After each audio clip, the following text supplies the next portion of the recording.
ধরেন আপনাদের একজন সদস্য যিনি ইসলামী ছাত্র শিবিরের সদস্য হয়েছেন, তিনি যদি কারোর সাথে প্রেম করেন, তিনি কি তবে ছাত্র শিবিরের সদস্য থাকতে পারবেন?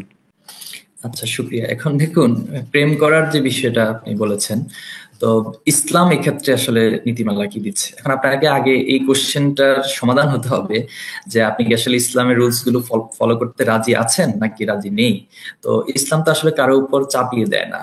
আল্লাহ রাসূলুল্লাহ সাল্লামকেও কিন্তু আল্লাহ তাআলা এই অ্যাক্সেস দেয়নি যে আপনি কাউকে জোর করে ইসলাম গ্রহণ করাবেন। আপনি এই উদাহরণটা নিঃসন্দেহে জানেন যে আবু তালেব আল্লাহ রাসূলুল্লাহ সাল্লাম চাচা ছিলেন। আল্লাহ রাসূলুল্লাহ সাল্লাম যখন তার বাবা মা ইন্তেকাল করলেন, এরপরে দাদা ইন্তেকাল করেন, তিনি কিন্তু চাচার কাছে বড় হয়েছেন।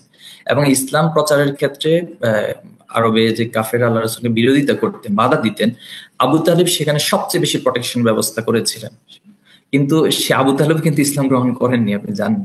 তো এই স্বাধীনতাটা আল্লাহ রাসূল সাল্লাম তার কাছে পেশ করেছেন, কিন্তু আবু তালেব গ্রহণ না করার কারণে আল্লাহ রাসূল তাকে চাপিয়ে দেননি।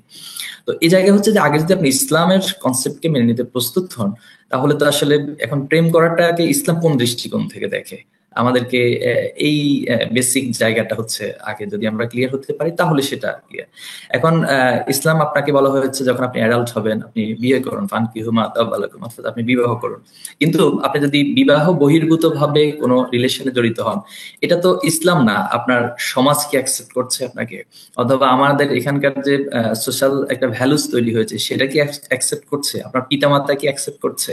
আমি যদি আপনাকে কোশ্চেন করি, আপনার একটা সন্তান সন্তান হওয়ার পর সে যদি কোনো হারাম রিলেশন অথবা যেটাকে আপনি যেভাবে মিন করেন সেটাতে লিপ্ত হয়, তাহলে আপনি কি সেটাকে ভালোভাবে দেখবেন? তো তাহলে আচ্ছা, কেন দেখছি না? রিলিজিয়াস, সোশ্যাল এবং সবগুলো ভ্যালুসকে কম্বাইন্ড ওয়েতে যেটা তার জন্য সঠিক আমরা সেটাকেই অ্যাপ্রিসিয়েট করব, আর যেটা তার জন্য সঠিক নয়, তার জন্য রং একটা ওয়ে, সেটাকে তো অবশ্যই আমরা তাকে অনুৎসাহিত করবো সেখানে।